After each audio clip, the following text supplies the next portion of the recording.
দুর্গাপুজো আসছে আসছে এটাই যেন আনন্দ। আসলেই কিভাবে যে 5টা দিন চলে যায় বোঝাই যায় না। এই দেখুন, গতকালই ছিল দশমী। তো সেই বিজয়ার বিষণ্ণতায় অন্তহীন শুভেচ্ছা জানিয়ে আজকে ভিডিওটি শুরু করলাম। বিজয়ার রেশ কাটতে না কাটতেই মা লক্ষ্মী চৌকাটে এসে হাজির হন। আর কোজাগরী লক্ষ্মী পুজো মানেই তো বাঙালির ঘরে নাড়ু হবেই। তাই আমিও আজকে একটি নাড়ুর রেসিপি সাথে নতুন একটি পায়েসের রেসিপি নিয়ে হাজির হয়েছি। আমি প্রথমে ফ্রাইং প্যানে নারকেল কোড়া নিয়ে নিয়েছি। আমি এখানে একটা ছোট নারকেল নিয়েছি। একটা ছোট নারকেলের জন্য আমি এখানে 150 গ্রাম চিনি নিয়েছি। নারকেলটা যদি একটু বড় হয় তাহলে 200 গ্রাম চিনি নিতে হবে। পরিমাপটাই কিন্তু এখানে আসল। যে কড়াইতে বা প্যানে নারকেলের পাকটি তৈরি হবে সেই পাত্রেই মাখালে ভালো হয়। নারকেল কোড়া আর চিনিটা ভালো করে মাখানো হয়ে গেছে।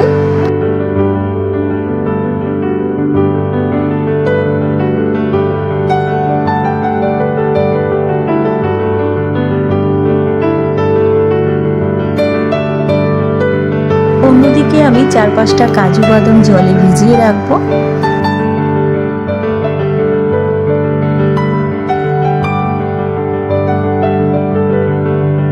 এরপরে নিয়ে নিচ্ছি ছোট এলাচ।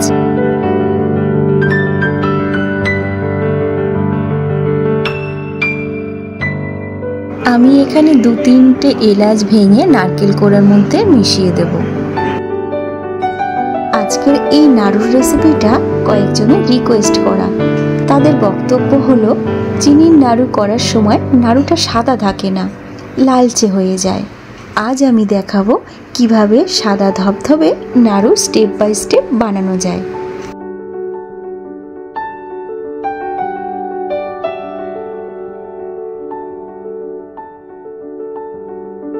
এখানে কিন্তু আধ ঘন্টা মতো রেস্টে রেখে দিতে হবে। আধ ঘন্টা পর দেখুন কালারটা অনেক চেঞ্জ হয়ে এসেছে। চলুন এবার গ্যাসে বসিয়ে দেওয়া যাক। গ্যাসের ফ্লেম কমিয়ে অনবরত নেড়ে যেতে হবে।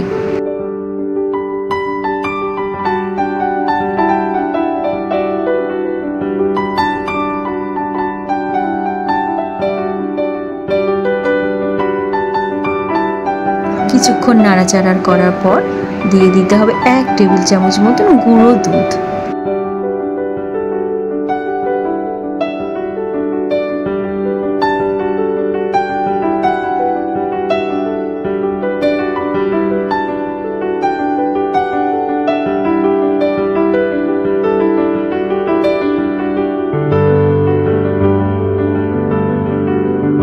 যে কাজু বাদামগুলোকে ভিজিয়ে রেখেছিলাম সেগুলোকে বেটে দিয়ে দেব।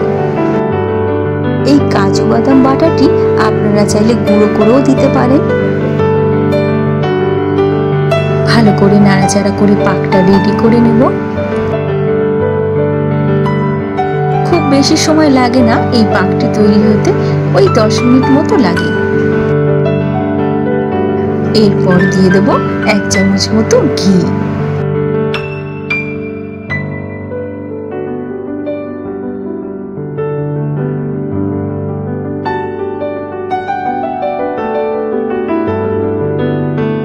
এই ছোট ছোট টিপসগুলো ফলো করলে নাড়ুটা কিন্তু সাদাই থাকবে।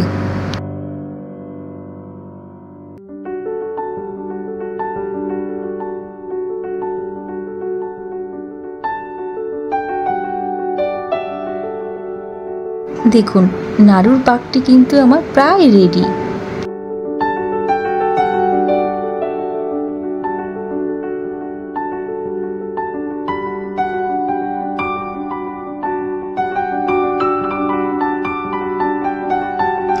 ঠান্ডা করে নিয়ে চলে এসেছি। ব্যাস এবার আর কি ছোট ছোট করে নাড়ু করে নেব। দেখুন পাকটা কিন্তু সুন্দর সাদা আছে, মানে নাড়ুগুলোও সাদা হবে। আপনাদের মনে করে দিই, আমার কিন্তু এখনো আরেকটি রেসিপি বাকি আছে।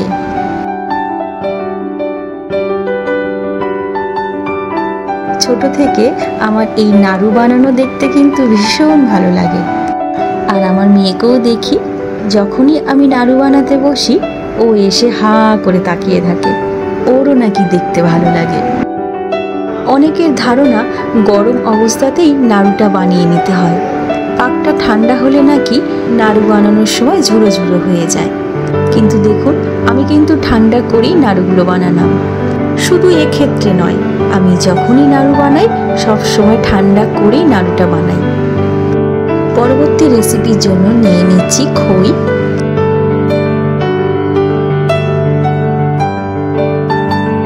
লক্ষ্মী পুজো তো খই নাড়ু ছাড়া হবেই না, তো ভাবলাম সেই খই দিয়েই একটি নতুন রেসিপি বানানো যাক। এখানে আমি 1 বাটি মতন খই নিয়েছি, আর এই রেসিপিটাও কিন্তু খুবই সহজে হয়ে যায়। অন্যদিকে দুধটাকে জাল দিয়ে নিচ্ছি। 500 দুধ ফুটিয়ে 250 করে নিতে হবে। দুধটা অন্যদিকে ফুটুক, আমি এদিকে একটা কড়াই বসিয়ে দিয়েছি, তাতে দিয়ে দেব 1 চামচ মতো ঘি।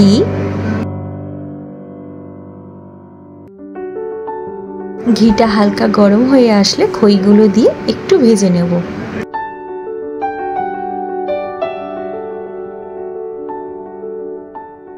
গ্যাসের ফ্লেম কমিয়ে ঠিক 5 মিনিট মতো ভেজে নিতে হবে।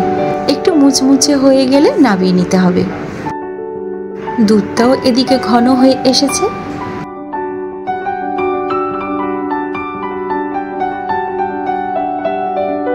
এবারে 2 টেবিল চামচ মতো আখের গুড় দিয়ে দিতে হবে।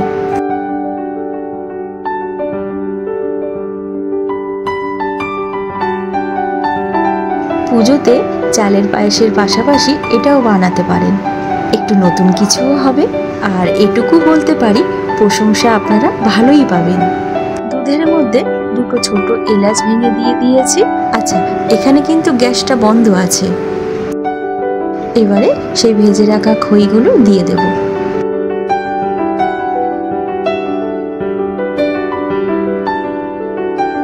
এবারে খইগুলো ভিজতে যতটা সময় লাগবে।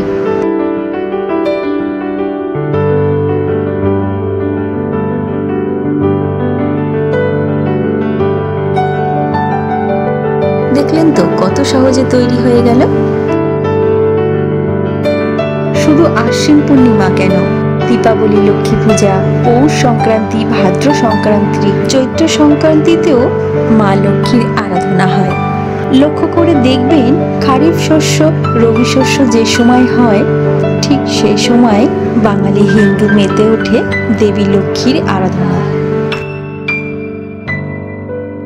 তো বন্ধুরা, আমার এই খইয়ের পায়েস আর সাদা নারকেলের নাড়ু কেমন লাগলো কমেন্ট করে অবশ্যই জানাবেন। আর যদি ভালো লাগে একটা লাইক দিয়ে দেবেন, শেয়ারও করে দেবেন। আর চ্যানেলে নতুন এসে থাকলে চ্যানেলটিকে সাবস্ক্রাইব করে পাশে থেকে যাবেন। আজ তাহলে আসি, সবাই ভালো থাকবেন, ধন্যবাদ। আর হ্যাঁ, সবার জন্য অগ্রিম কোজাগরী লক্ষ্মী পুজোর শুভেচ্ছা রইল।